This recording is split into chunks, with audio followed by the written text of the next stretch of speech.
Welcome again, PTA Global Community, Q&A. Next question, boys. I have watched the presentations on human design, functional anatomy, and tensegrity. Great modules. And get the part about force distribution throughout the body. So my question is, how does this work with the traditional view of biomechanics and the different lever systems? That's a great question, because I think that's one that, as we go through and we look at tensegrity, we look at functional anatomy and the force distribution of the myofascial lines, we start realizing that, and it's even mentioned within the modules themselves about the old Borelli model, and that we have this specific lever, and when this happens, this moves and this does that, and so we're kind of stuck between two things. What we find is that in the tensegrity model, in the myofascial system, is if I'm moving my bicep, it's not just, or my elbow joint, it's not just the bicep like we're shown or we're taught.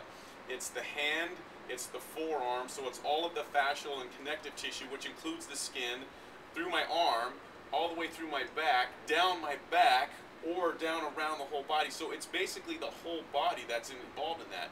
So we no longer have this leverage system, we no longer have this essential ideal moment arm, so to speak. We still have the concept of leverage. So if I move something farther away from my body, the concept is the same.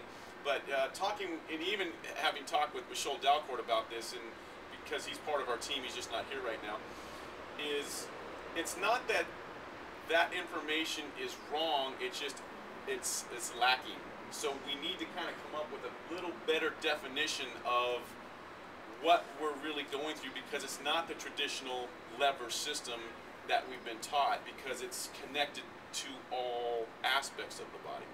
So it doesn't negate many of the concepts, it's just the traditional view may not be as complete as we need it to be for the human body and how the human body works, because that was really built and taken from engineering and mechanical properties, which the body isn't an engineered or mechanical structure, it's a biological structure that we're trying to fit into a mechanical definition. Yeah, I think something that's really important, and the concept we teach in our advanced course really well, I think, is we bring the traditional and let's call it a more progressive lens of biomechanics together.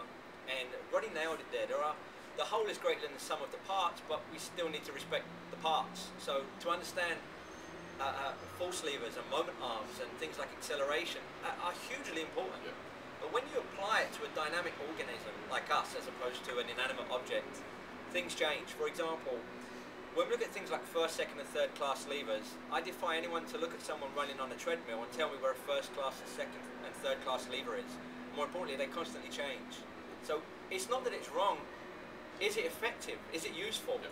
And I would argue that it isn't for the trainer or the fitness professional, but if we take concepts from the traditional world like vectors, knowing where the force is being applied to the body, these are hugely important and go hand in hand with models like tensegrity. So I guess what I would say to this answer is, know the individual parts, but learn how to back up the lens, because the whole is greater than the sum of the parts. And I think models like tensegrity are a lens on the whole.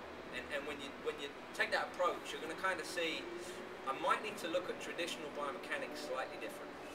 And we have to take into consideration that we move in 3 planes of motion all the time. And from a mechanical or engineering aspect, a lot of times these things are really applicable in 1 plane of motion. Right. But the other 2 planes they're not even being talked about, which is where we're traditionally at with our functional anatomy, or our anatomy is usually 1 plane of motion. Here's what this muscle does, and it's an action. Well, it has actions in all planes of motion, which will change depending on what's happening in the body. So we have to realize that those concepts apply, they have validity. We need to understand them, absolutely, because we can use the concept, but we have to look at kind of where we're at with the 1 plane versus 3 plane and 3-dimensional space that we live in as well. I think it's also important to understand, to meet your client where your client needs to be met.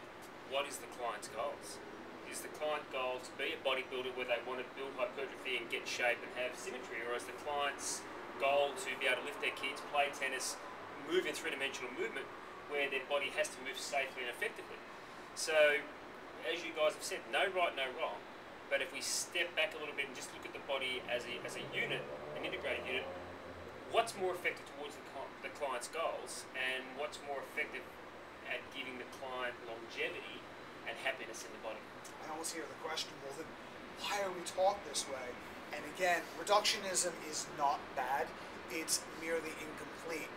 Reductionism can be very useful when the learners first begin the process because it's more of a myopic methodology of study that allows you to grasp the principles and be very, very important when you integrate that study back into the whole.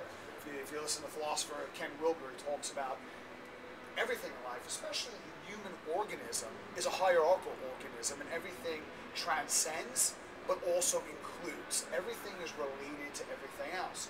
But if we don't understand something from a reductionist-based principle, it's very hard to then integrate that back to the vast complexity of the human body.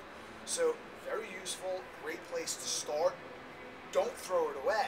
And as Ian said, for some people, may have a direct application, but as you said earlier, then step back and expand the breadth of your lens. Good question.